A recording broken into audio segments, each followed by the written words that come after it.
Moi ben, boas tardes. Vamos proceder ao acto de clausura destes sétimos encontros. Lóxicamente, dado o avanzado da hora, e unha vez que os asistentes teñen amosado con claridade a súa resistencia, pois non vamos a abusar excesivamente, porque nós non vamos a decir cousas tan interesantes como as que vimos de escoitar ao longo da mañán. Eu simplemente quero dicir, como coordenador científico desta actividade, bueno, pois, en primeiro lugar, darlle as grazas ao Concello de Boiro, a persoa do seu alcalde, por, digamos, defender, continuar unha actividade que agora, pois, ven de contemplar a súa séptima edición, e tamén dentro do Concello de Boiro quixera, xa se dixo, pero non está de máis volvelo a repetir,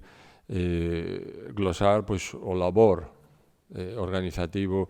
de Víctor Barbeito. Penso que é realmente pois, a alma destes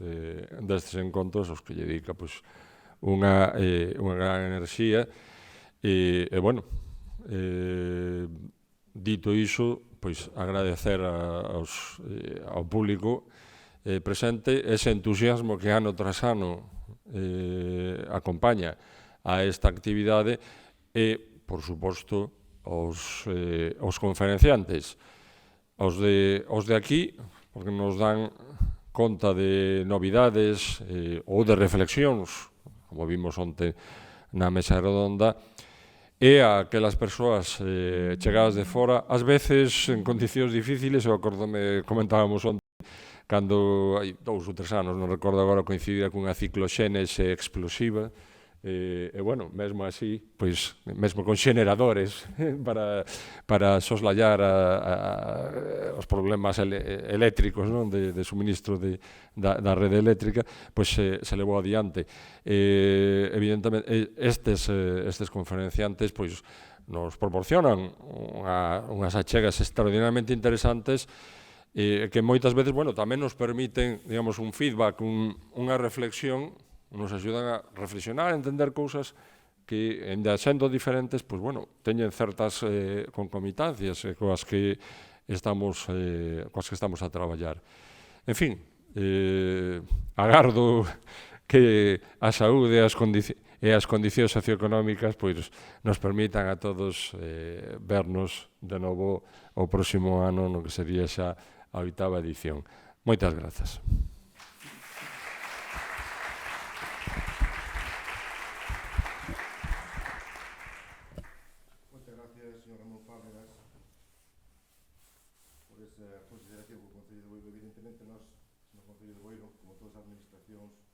Estamos,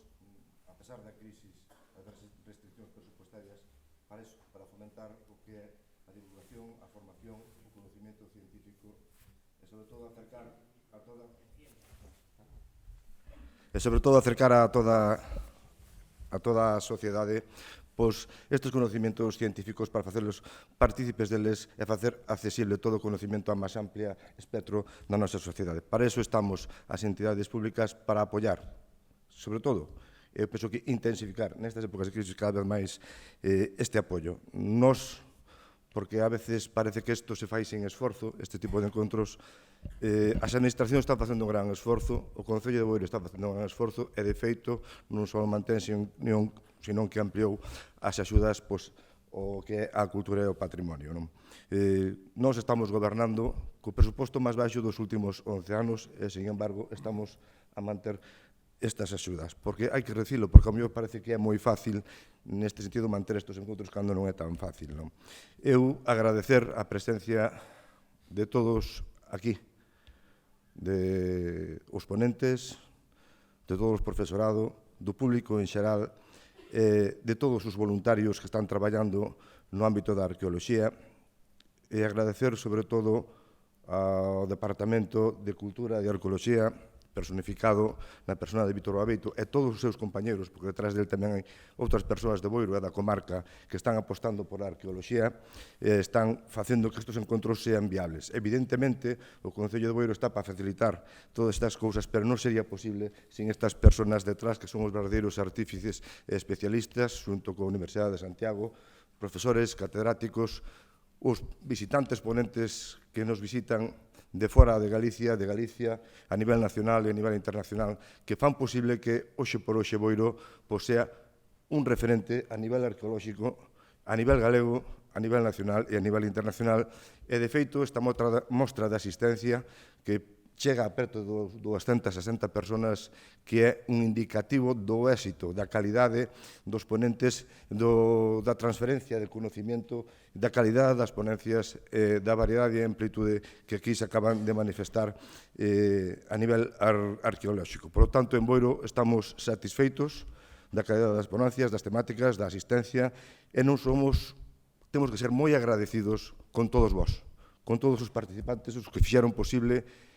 que estes encontros saíran adiante, estes 7º encontros arqueolóxicos, porque fixaste desde Boiro un referente gallego da arqueoloxía, un referente nacional, un referente internacional en todos os eidos, tanto da calidade como da cantidade, e aquí están a pasar o máis granado as personalidades máis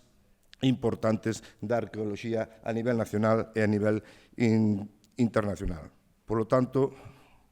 anímovos a seguir traballando. Nós seguiremos dentro do Concello de Boiro, dentro da Diputación da Coruña, dentro das demais administracións, e o alcalde se encargará de que estes encontros saian adiante, porque non podemos deixar de que estes encontros desaparezcan, porque evidentemente estamos nun nivel tan importante que non podemos deixar de apoialos. Por lo tanto, desde o Concello de Boiro se loitará ante a Xunta de Galicia e ante a Diputación para que isto saia adiante e, evidentemente, como se leu adiante este ano, con unhas pouquiñas de dificultades, pero para eso estamos nós, para que apoiar este tipo de proxectos. Nada máis que darvos as gracias a todos, que espero que pasades unhas boas xornadas en Boiro, que gustar ao noso povo, que puderades sacar proveito e fruto destas xornadas arqueolóxicas e nada máis que agradecirvos de corazón o apoio dado a estas xornadas, porque nos permite aos boirenses trasladar a nosa proxección do noso povo e sobre todo da nosa cultura e do noso traballo e do noso bo facer no apoio da arqueoloxía. Moitas gracias a todos, bo día e esperamos vernos nas 8ª xornadas arqueolóxicas do ano que ven, que están aí e estamos preparando e seguirá como continuidade destas xornadas. Gracias a todos, nada máis e felicitarvos a todos por o vosso traballo.